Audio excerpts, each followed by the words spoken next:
If you are feeling stuck or disappointed with where you are personally or professionally, and you want to level up your life, then I have a book for you. It's called Cracking the Rich Code and is a #1 Amazon international bestseller. I, along with a group of diverse experts from around the world, have teamed up to provide you with powerful strategies and insights that will help you achieve greater success. This book offers some valuable entrepreneurial insights that will strengthen your life, your business, and your effectiveness overall. Use the code podcast and get a 20% discount when you order from my website, www.communication247.com, or click on the link in the show notes.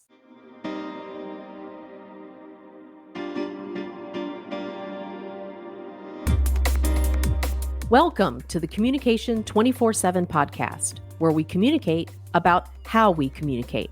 I'm your host, Jennifer Furlong.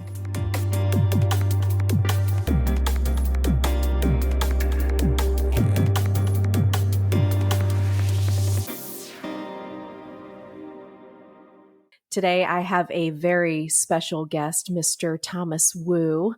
Mr. Thomas Wu is the, quote, pack leader at Coyote Inc. So we're going to talk about that in a few moments. But the reason I asked Thomas on the show today, because y'all know that my wheelhouse is internal communication. I like to go into organizations and I talk to the workforce about improving their communication skills and establishing stronger relationships and maintaining those relationships and how to adapt to different scenarios and crisis communication, all that good stuff.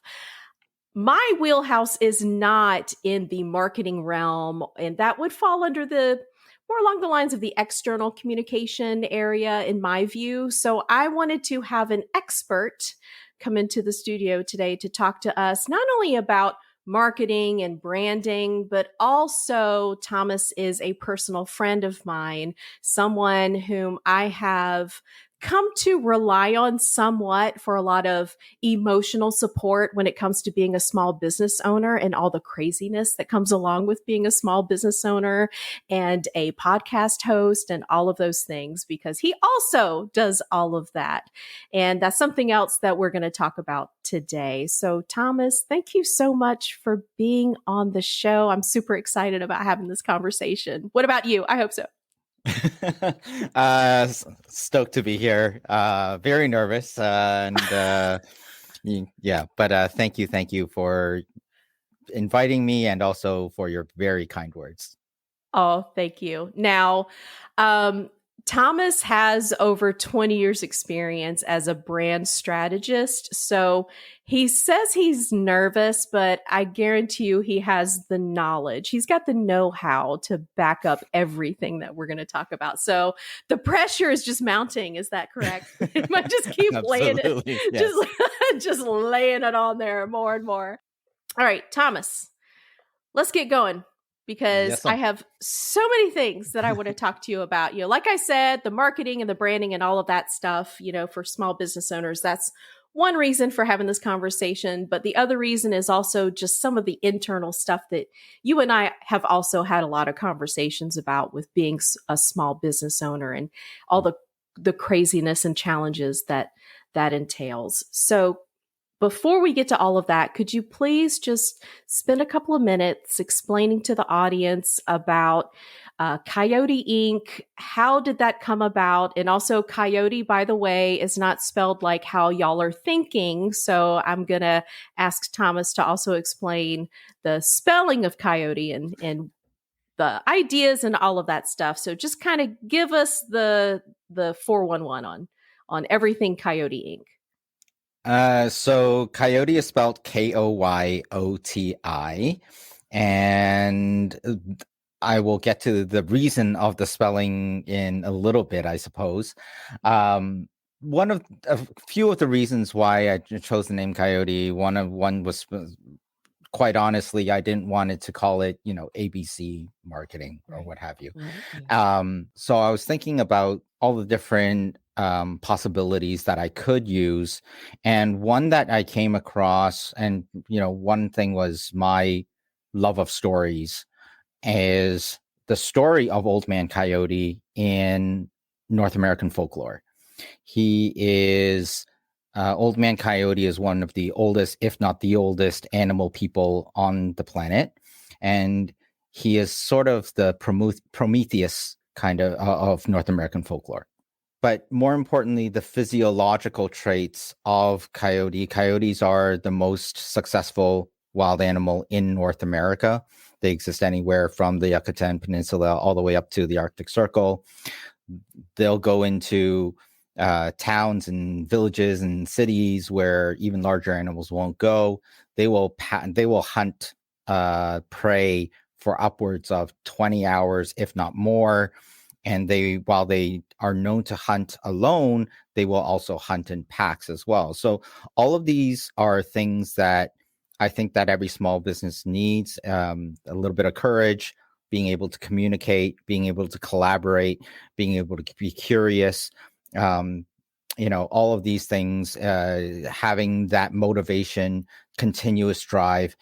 All of these things are things that small businesses need. And so I felt that there was a pull there to incorporate kind of both sides of this, and more the story side. In Warner Brothers, Wile E. Coyote is also based on this character of Old Man Coyote, where he's very clever, but he's very smart. But at the same time, he can be too clever for his own good and ends up blowing himself up. So those, and so again, as much as we want to be clever and we want to be facetious and we want to be, we want to joke around and stuff like that, there are lessons to be learned that we might be too clever for our own good.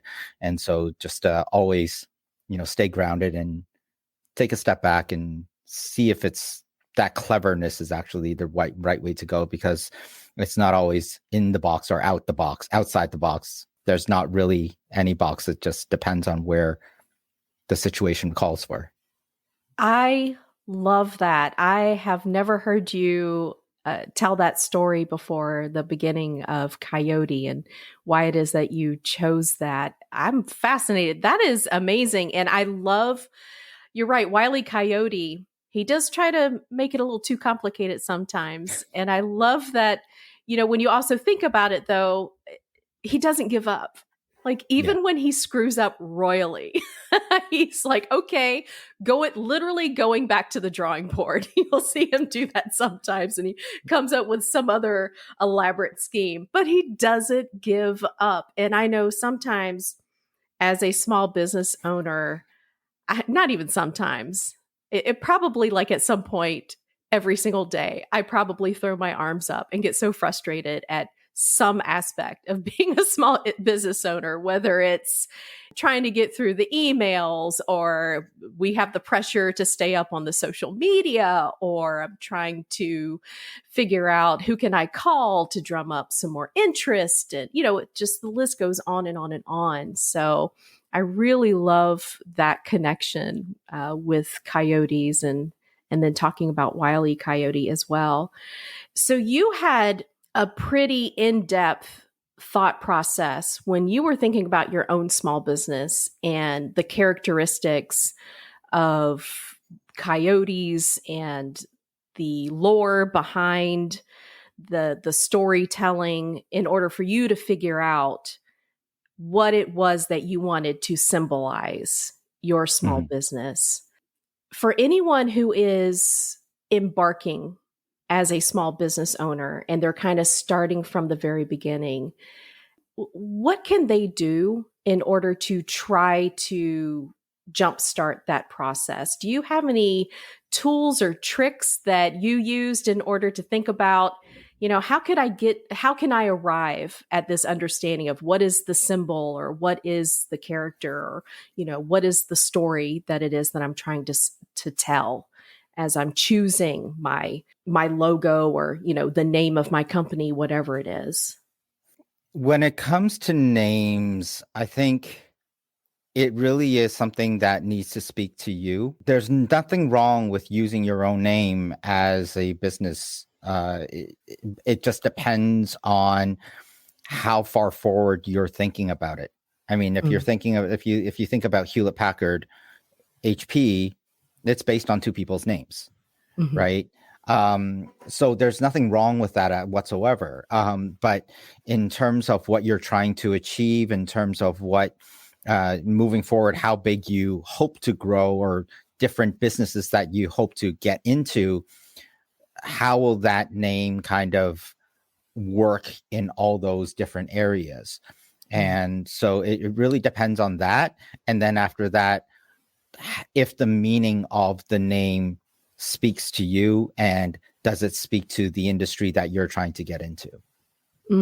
Yeah. Do you recommend anyone kind of doing I don't know, maybe like a little focus group, or just kind of asking close friends and families, what do you think about this name? What do you think? I'm starting a business, and kind of getting their input. Do you think that is more helpful? Or do you think sometimes if you're asking people who are not necessarily business owners, they're not in the industry themselves, maybe that could do more harm than good? What are your thoughts on that?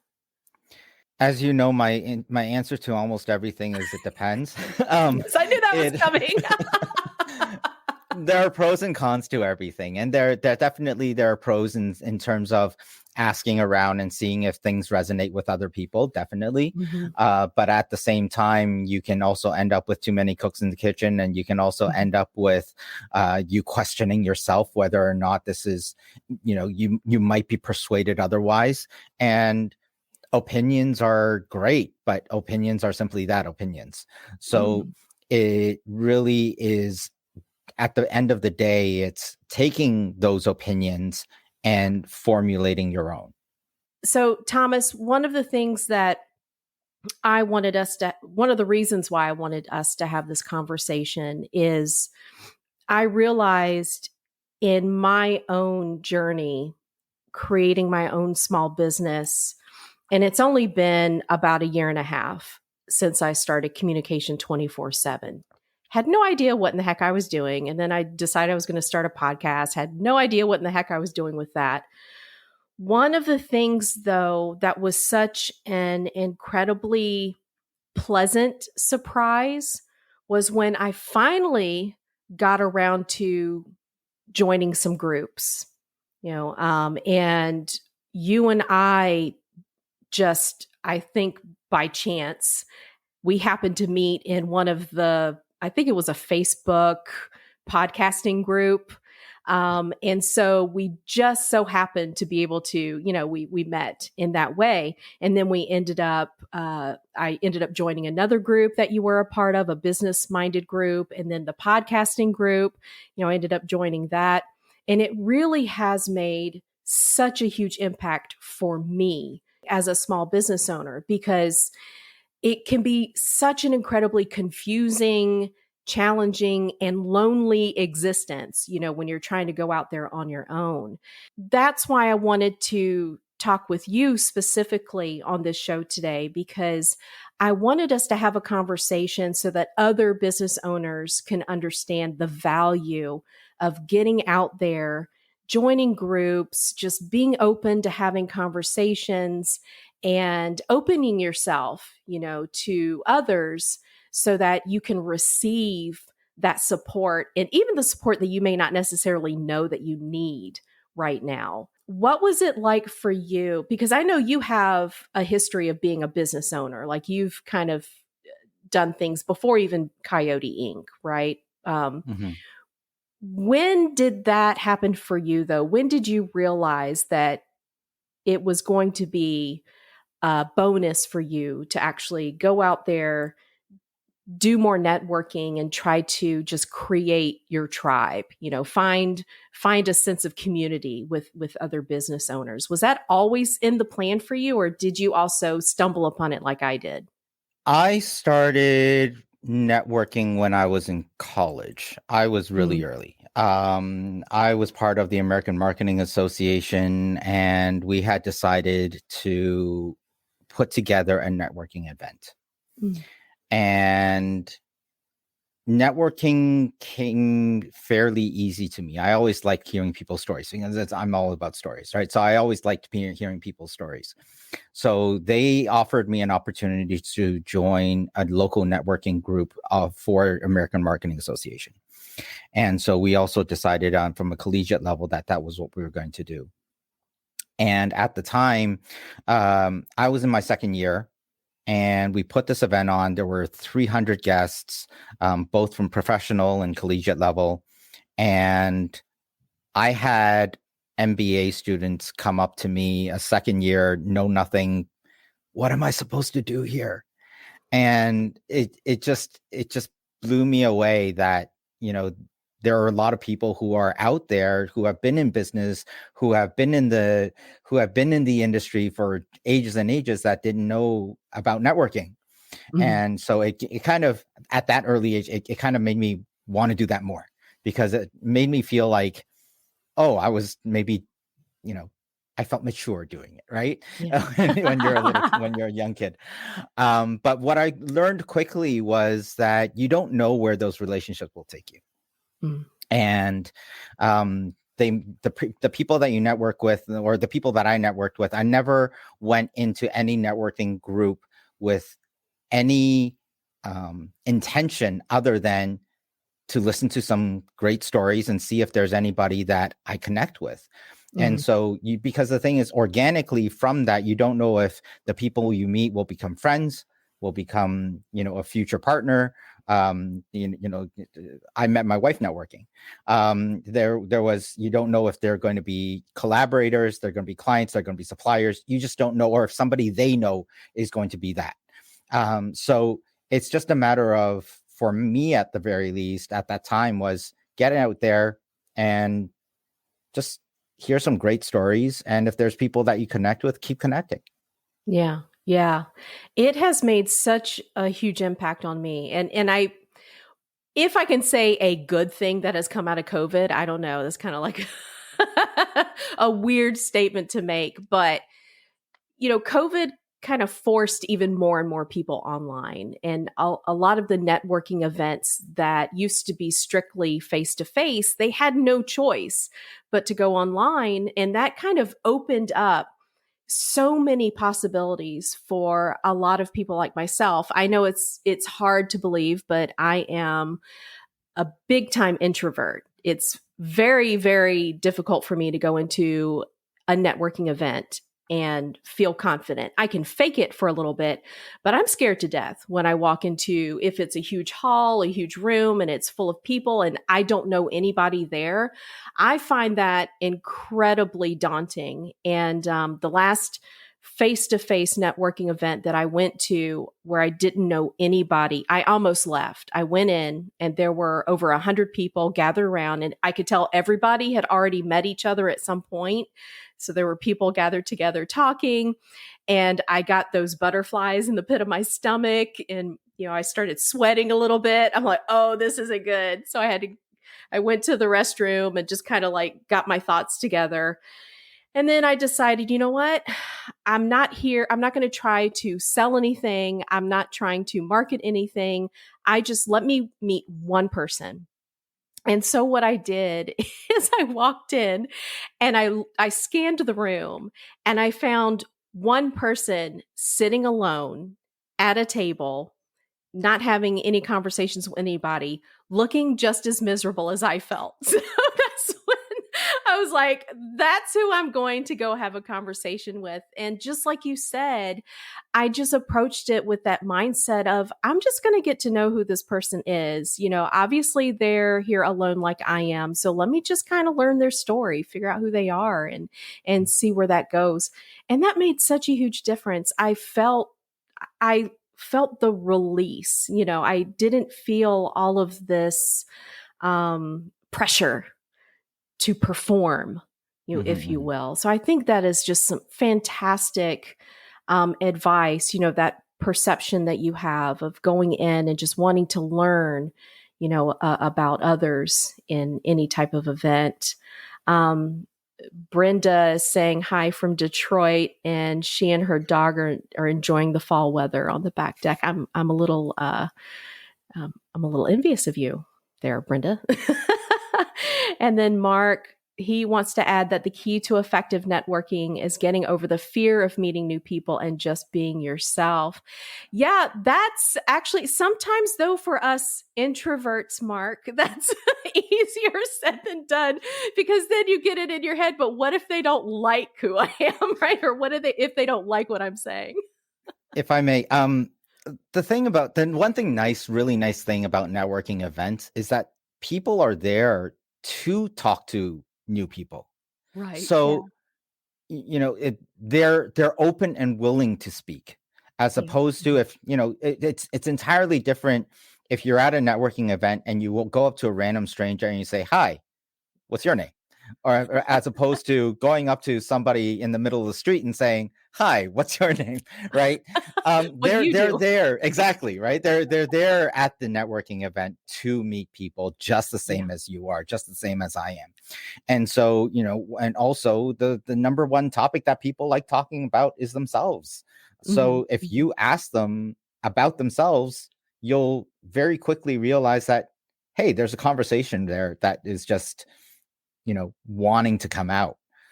Right. Yeah. Yes. Yeah. And practice those good listening skills, which I preach about all the time. This really, becoming a business owner forced me to practice some of the communication skills that maybe had gotten a little rusty, myself, because it's really easy as a professor. You don't have to go out and meet too many new people. I mean, the students that you meet every semester, you have a brand new class. They're an audience that has been picked for you, and they have no choice but to be there. So you don't really have to work that hard to get to know them. It's a completely different ball game as a small business owner. So Larry is on Facebook and he has a question. Do either of you have a preference for networking? What I mean by that is, do you find it easier to join smaller groups or go through the rigmarole? Love that word. Rigmarole of a large networking event. I hate elevator speech at a networking event. If it's just to cover the room, I don't feel as though their relationship is built there, but more so follow on conversations. Yeah, that's kind of what we're talking about. Be there for the conversations. And then a follow up question: when is it not considered too forward to put a small group together specifically for networking? Okay, and I guess it was a long comment, so it kind of cut it off right here. So I guess preference for networking, large versus small networking events. What do you think, Thomas? It depends. um, And I big, will say, I agree. big networking events are great, in which you can meet a lot of different people of a lot of different Mm-hmm. backgrounds. And yes, the networking event is there to kind of qualify people that you want to have a further conversation with. Mm-hmm. So exchanging cards, information, things of that nature, and then following up and saying, "Hey, I had a great conversation. I wanted to hear more about yada, yada, yada." Small networking groups, those are, you're better able to form uh, tighter connections more quickly, because there Mm-hmm. is then time for that to develop a little bit, but still it's about that follow-up. So it depends on what your purpose is. If you want, you don't need a very large audience. You don't need to talk to a lot of people. The difference between, say, for example, you, Jen, because your clientele is very specific. Mm-hmm. You don't need a whole swath of people to speak with. Whereas if you're, say, for example, a realtor, then you want to speak to as many people as possible.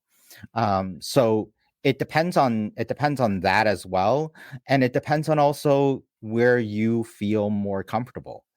Mm-hmm. When it comes to networking, you do want to be present. You do want to be able, we are putting on that armor, we are putting on that mask, so that in that short period of time when we are speaking with people, that they're getting the best of us and they do want to speak with us further. But at the same time, it really is about, how do I do that authentically, right? Mm-hmm. And I don't really believe in elevator pitches. Because that 7 seconds, and you need to blab something out that's cogent and coherent. It's very difficult. But if you're able to, if you understand your why and you understand where you're a little bit different and you're able to just lean into that, then that becomes your elevator pitch and that becomes easy because you're just talking about what you believe in. Strategy. The strategy never ends. You got to think about, why is it that I want to attend this networking event to begin with? What is it that I'm hoping to get out of it? And I don't have to meet everybody that's in the room. I just need to identify. And if I can understand what it is that I'm hoping to get out of that event, then that can help guide me. Do I just want to make contact with 2 or 3 people, or do I need to just have like 150 cards at the ready and I just want to make sure I shower the room with all of my information? Right. And again, pros and cons with both of that, right? So yeah. I guess it's it depends on what it is that you're trying to achieve. So I want to bring this back to the branding concept. How do you make sure that when you are meeting people, and I'm thinking about in the small groups that you and I, belong to, and we have a lot of conversations with a lot of really interesting small business owners or people who are in the creative space, whether they are writers or podcasters or, they make videos, whatever it is. How important is it that you're constantly thinking about your brand while you're engaged in these conversations? And whether it's a networking event or if it's just, some of the organizations that we belong to together, are you always cognizant of your brand while you're engaging in these conversations? Yes and no. So I have an ardent belief that branding happens at every point of contact, regardless of what it is that we do. Quite often I'll tell the story of a dentist. If you don't mind, I'll very quickly. If you know a dentist, and even though you meet this dentist socially, every single time you meet this dentist, they're drunk off of their rear ends. And while they might be very good at what they do at their practice, knowing that they're drunk off their rear end socially every single time you've seen them, how likely are you going to be using this dentist when it comes time for your root canal, right? And inadvertently and unknowingly, this dentist has tarnished their brand. So regardless of where it is that we are going, what it is that we're doing, we are actually, in effect, branding ourselves or perpetuating that brand. So do I do it am I conscious of that effort? Not really, because I'm just being who I am and being authentic to that. Okay. Because the people that I want to attract are the people who are okay with that, right? If you're just, kind of like if you're dating, and I've been out of the dating world for a while now, but when you're dating and you that first couple of dates, if you're trying to be somebody that you're not, people will very quickly realize that you're not that person. We can all be somebody else for 7 minutes, 10 minutes, but eventually they will find out who it is that you are. And if you're going to a networking event that especially these online ones that happen maybe weekly or monthly, and you're consistently there, people will find out if you're not being authentic. Right. So it's, I don't know if you can consciously be yourself, but it's just being your authentic self. Right. Okay. So, and the reason I ask that is I know that all too often people will join different groups and they feel like they have to be a certain version of themselves in order to maybe, fit whatever it is that they are perceiving the expectations are, in order to be a part of that group. And sometimes I like that you're saying, that branding does happen at every point of contact. And going back to what you were saying earlier at the very start of our conversation, thinking about your why and thinking about what it is that you're trying to achieve, and then letting your values, whatever it is that is guiding you, that's going to be how I think you should present yourself at all times, because that's obviously who you are. I know a lot of people will have debates about, are you the brand or is your company the brand? Mhm. You know, what do you think about that? Because I've heard that um, often, you know, that Mhm. you have to think about yourself as the brand, but then if you have a business, you also have to think about your business as the brand. Right. So when you're a very small company, a solopreneur, Mm-hmm. you and your brand are synonymous. Mm-hmm. There's no way for you to be one way as yourself and be another way Mm-hmm. as a company, because Mm-hmm. it's just you. As your company grows, it becomes, it'll develop in its own way and it'll mature in its own way. But those core values and that mission statement is still dictated by you. Mm-hmm. And so the people, if you are clear on your brand, you're clear on your why, your unique value proposition, and the people that you want to speak to and speak with, Mm-hmm. invariably the people that you attract to be a part of your team Mm-hmm. are going to be reflective of that as well. Okay. Okay.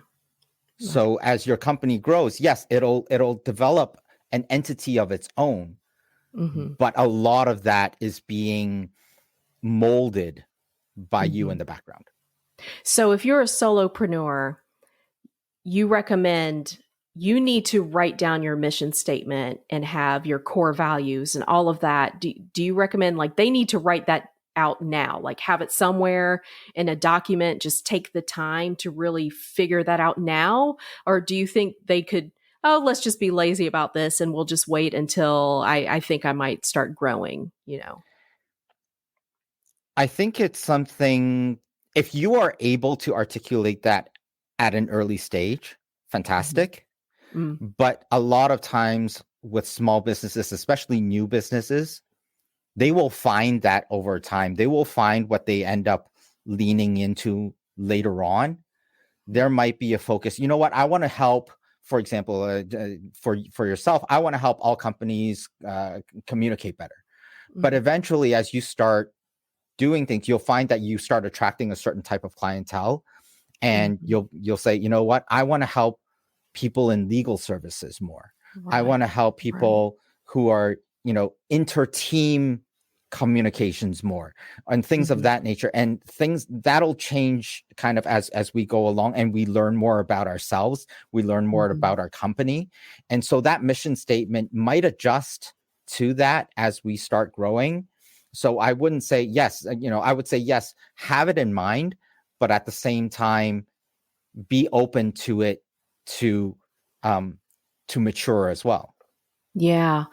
I am so glad to hear you say that, because I am actually in the middle of that right now. And I know a lot of other small business owners have gotten to this point as well, where you feel this pressure like, oh, I have to have all of this figured out now, don't I? Like, I need to know exactly what I'm doing, where I'm going. And um, am I allowed to pivot? Am I allowed to change? Am I allowed, once I get things going, what happens if I find that I want to go in a different direction? So it sounds like you're saying that's actually a good thing. If you find yourself narrowing down your focus and becoming clearer, you're experiencing different clients and you're working with different people, and it's helping you over time really narrow down and figure out a focus that you can truly feel passionate about. There's nothing wrong with that. How does one go about the rebranding then? Or how do you go about making sure that you don't cause more confusion? As say you're a small business owner and you've decided, you know what, I think I do need to pivot slightly.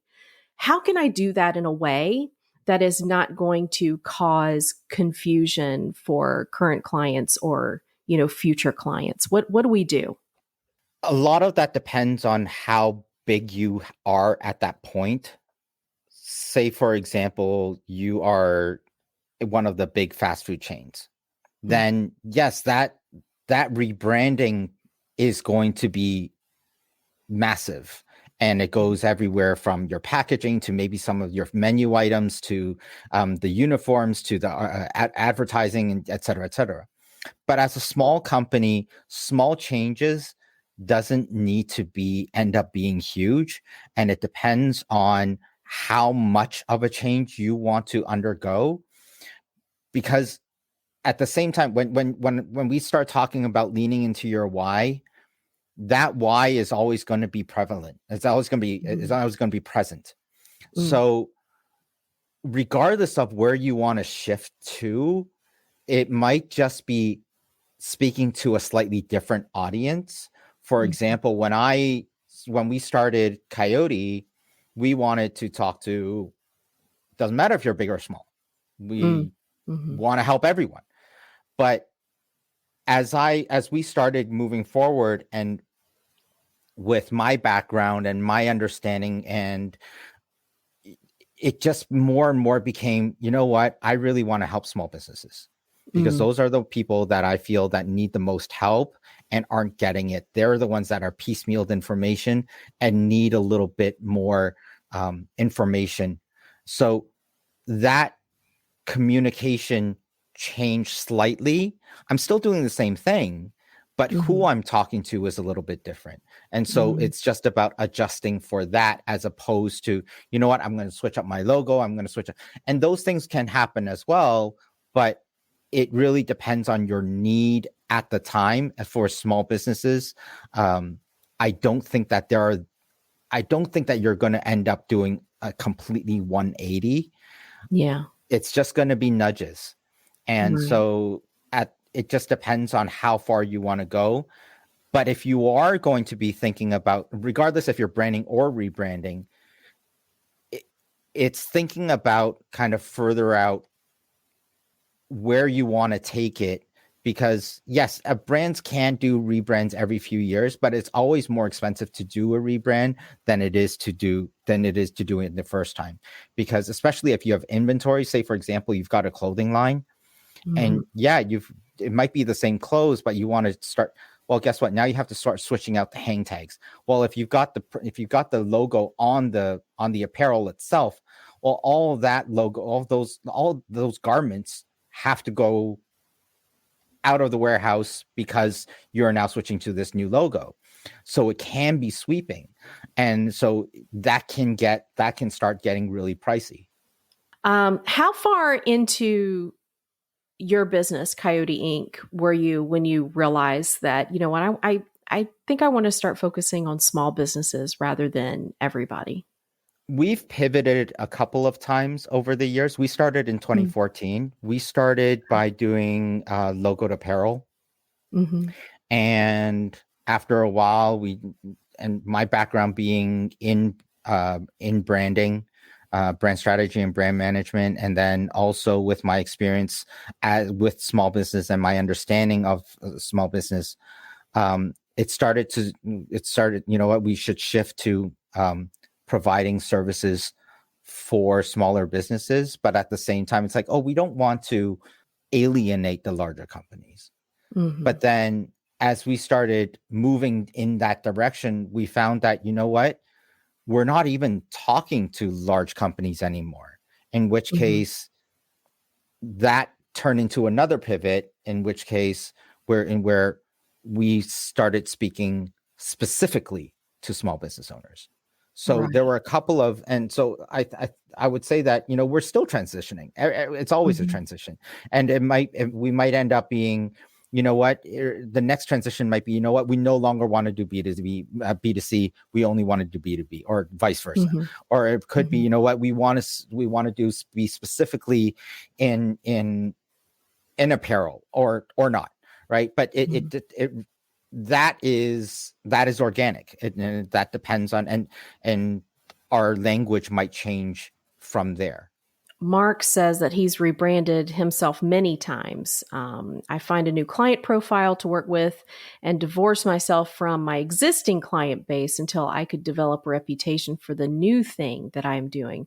So that sounds like a case of something that it's not like that doesn't sound like it's a tiny change. That sounds like that is more like a 180 kind of thing, like what you were talking about. Ish. I mean, you and I know Mark a little bit, and Yeah, okay, in complete his case, it industry was complete change. Yeah. industry change. So that's hmm entirely different. Yes. Okay. Yeah, yeah. That's a huge undertaking right Yeah. there. That's what you're talking about. That could be really costly, Yeah. when you have to rebrand like that.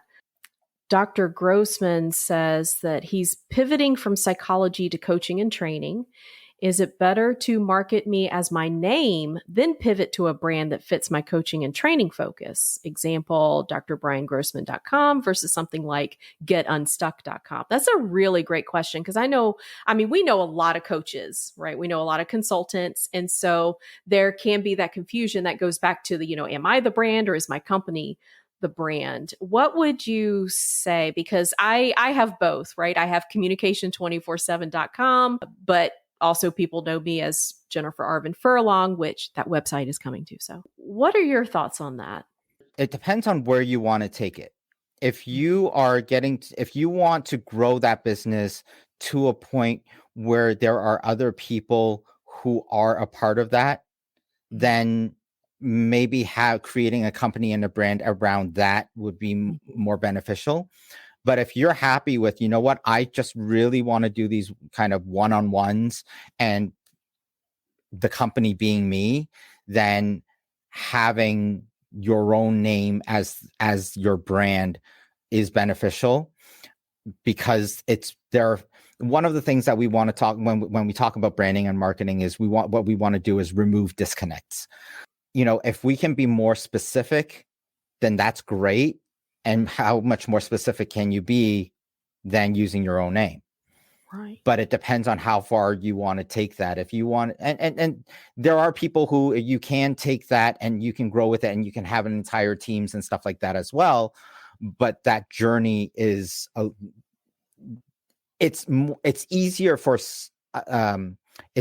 for you to grow a brand with a separate name then, because they can get attached to that name and it's then a part of that, as opposed to them representing you personally at all times. As an example, if you look at kind of Tim Robbins, right? Tony Robbins, sorry. Yeah.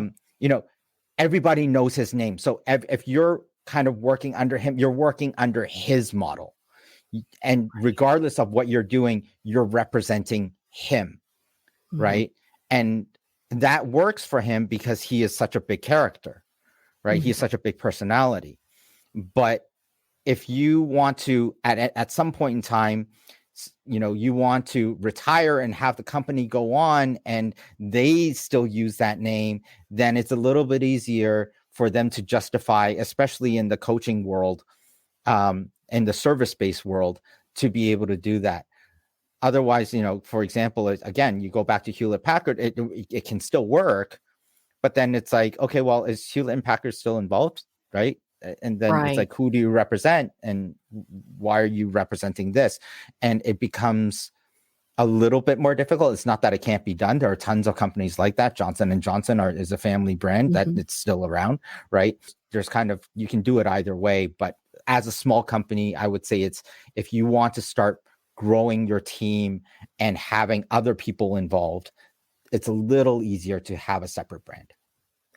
Okay. And you made a really good point, because if your plan is to grow and you want to begin having others who might be able to deliver some type of training under your model of training that you've developed over time, you are somewhat giving up control over how that is being delivered. I mean, you can always tell them, okay, this is my model, these are the steps, this is what I believe in, and this, but at the end of the day, if you have to be able to trust that they're going to go to whoever that client is, whether it's a business or it's an individual, and that they are going to follow that outline that you've set, for them. And that you have to also be able to trust that they're going to represent you. Like you said, with Tony Robbins, anybody who operates under his brand, he is having to trust that they are representing him in the way that he wants to be represented. So that's a lot to think about. And the reason I wanted to follow up with that is because Dr. Grossman did say that his goal is speaking and training and standalone courses and coaches under his certification. But I imagine a question that he needs to think about is he going to focus on coaching and training at the organizational level? Like, is he going to go into different businesses and do that? Or is he going to advertise to individuals and try to get them to sign up, for his courses, whether he does them face to face or, online? Do you think it's a good idea to do a little bit of both? Or do you think it's better to really focus in on one or the other? I think at this stage of the game, if he's just getting started, there's no harm in doing both. But because it's also now when we're talking about in the digital world, we can have addresses point left, right, and center, right? Yeah. So right now, jenfurlong.com might be redirected to communication24seven.com. Right. So you can do that, or vice versa. So you don't have to choose like right at this moment. It also depends on also where you are in terms of your authority. If you are already a trusted figure in that industry and people want you specifically, then it's more, let's lead people to you. And then if you do want to develop a name out of that, then to kind of nudge them that way later on and start nudging more towards the name. But if you are just getting started, it depends on where your authority is as well. Yeah. And Mark said something about exit strategy. So say a little. I've heard you on your podcast. You've talked about also think about the ending. Have your plan, have your ending in mind as well. So say a little bit about that, about the exit strategy. Why is that important? Well, I brought on a guest to talk about exit strategy, so definitely not an expert in it, but definitely like if we're at some point in time, we need to walk away from our career. We might do that willingly. It might be taken from us. Time might not be on our side for whatever reason. But if we have a plan in place, then that transition can be a little bit more smooth.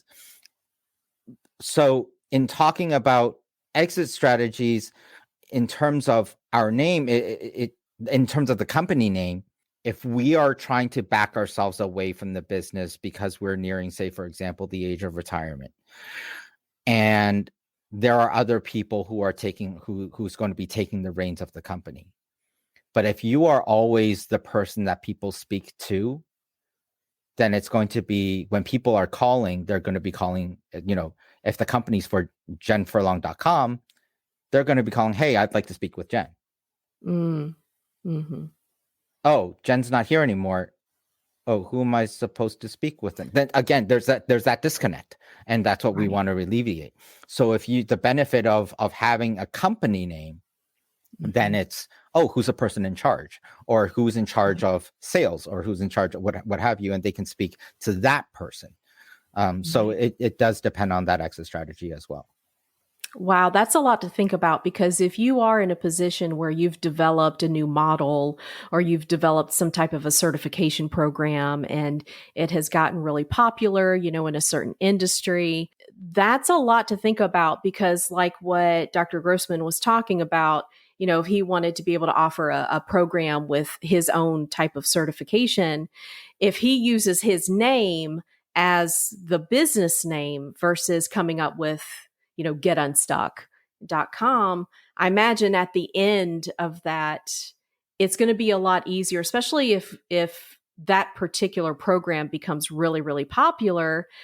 Then you might have the option to talk about other, I guess, investors, if you will, I don't know, or somebody else wanting to take over that program, or someone wanting to buy that program, or it just seems like you might have a little more flexibility in continuing on, even if you're not going to be the one specifically in charge, you might be able to create some type of agreement where, yeah, they kind of carry on, they carry the flag for you. Yeah.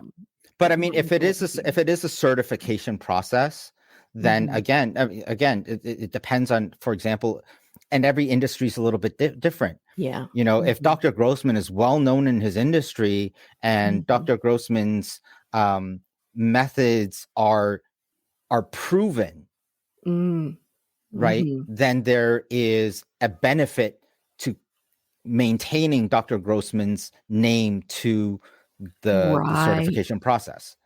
Right. Yes. The Dr. Grossman certification program, or yeah. Right. So, and he says, how cool, one day Tony Robbins will buy me out. I hope so. I hope so.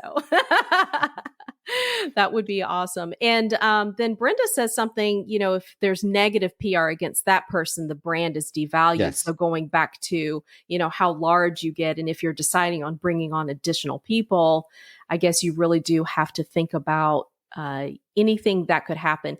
And I don't know, what do you think about that? Everybody is online, right? We all have social media accounts. Do you recommend if you decide you might want to partner with someone, or you decide, in some way create some type of an agreement, should you scour the internet and make that decision? Like how far down the internet rabbit hole should you be willing to go in order to make a decision? And if there is something questionable out there, I guess, is there a line that you would recommend that a business owner draw, or is it just purely based on your own values and you just have to be willing to, as long as they fit within your values, it should be fine? I mean, what do you think in terms of partnerships? Yeah. Like what Brenda was saying, if somebody else, if you're bringing in somebody to, I guess they're going to be representing your brand, if you will. And if they end up having negative PR, against them, you're going to have a lot of cleanup that you're going to have to do. But, everybody is also on social media and everybody has different opinions. How concerned do you think people should be about that aspect of it? I mean, I know you're not a crisis communication person. That's going to be, actually, I do have a crisis communication person coming up soon, but it is, I'm sure, a concern from a branding standpoint, from a marketing standpoint. Whoever you have representing you, you have to be mindful of those things. So again, branding happens at every point of contact. And I keep coming back to that, right? So yes, that person's going to be, and whomever it is that you work with is going to be representative of that brand. So what you do want to make sure absolutely is that they align with your values. Yes. But at the same time there's trust involved as well, regardless of who we become friends with, who we end up dating, marrying, having partnerships with, and how far those relationships go. There's always that level of trust and a little bit of give in terms of that as well. Whomever it is that we're bringing on and who we're collaborating with, they're not you, they're not me. They have their own entity. We can't expect that they're going to be a clone of ourselves. Right. So they're going to bring in whatever it is that and so long as you're comfortable with who they represent and those values are the same, and there is always a risk of when you're bringing other people into your team and into your fold, regardless if it is business or personal. This has been such an amazing conversation. I can't believe we've already been going for almost an hour now, just having this conversation with you. And I have so many other questions we haven't even been able to get to. I do have actually two more questions. So, I know there are a lot of people who have taken this opportunity, in this pandemic life that we've been living the past couple of years, to start their own business. There's a lot of small businesses that have been started over the past couple of years. just from your experience of being an entrepreneur, what would be one or maybe two pieces of advice that you've learned along the way that you're like, man, if I could go back and redo this again, this would be like the number one and number two things that I think I should have known. If I could have known then what I know now, it would have made my life so much easier. What would be those two things? I think the biggest one for me, at the very least, is time. That I was one of those people who needed a zero inbox every day. Mm. I needed to go through every single inbox, and every single email, and yeah. And so if it took me to 8 p.m., 9 p.m., 10 p.m., midnight to get everything done, then I would. And so it would take, and sometimes I would work into the wee hours of the day. And sometimes, depending on the industry, if you're doing if you're helping people do taxes, tax season is going to be crunch time for you. Right. If you're a florist, Valentine's Day is your Christmas, and you're going to be working crazy hours. That comes with the territory. But for as much as possible, that we really need to respect our own time and carve out times for things, and understand that the world's not going to end if some. So in order to get to that zero inbox, maybe it's just respond quickly and saying, I will respond to you tomorrow, or what have you, and just setting. But as long as people have realistic expectations of what to expect from you, then most people will be okay with it. And very seldom are there any fires that need to be put out. And so respect that time, so that you have that time for yourself, for your family, for your sleep, so that you don't end up like me. I trust me, I know exactly what you're talking about. And, we have a lot of conversations about time and how do we can't create more time.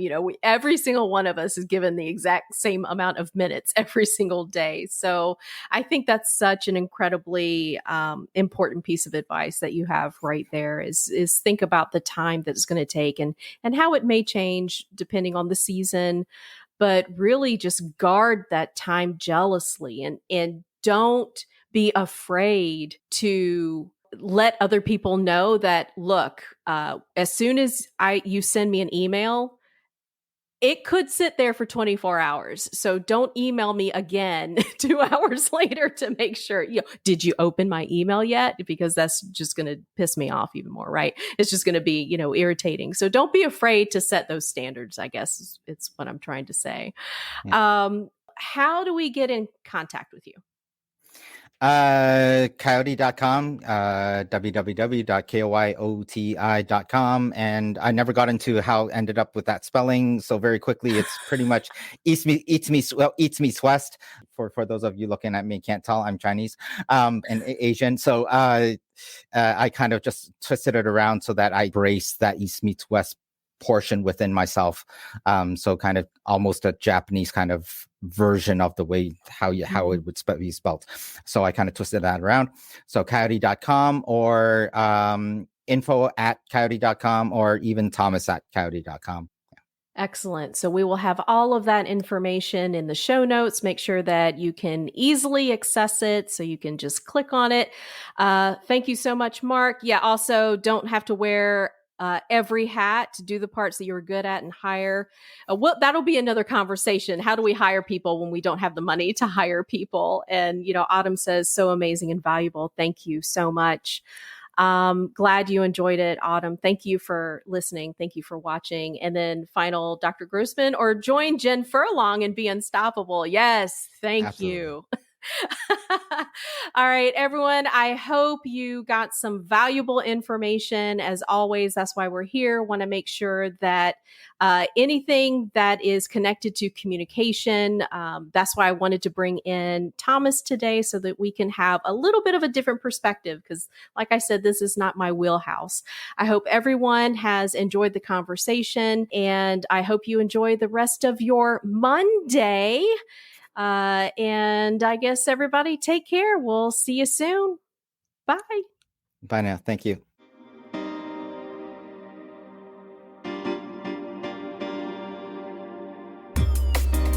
Thanks for listening. If you enjoyed this episode and you'd like to help support the podcast, please share it with others, post about it on social media, or leave a rating and a review.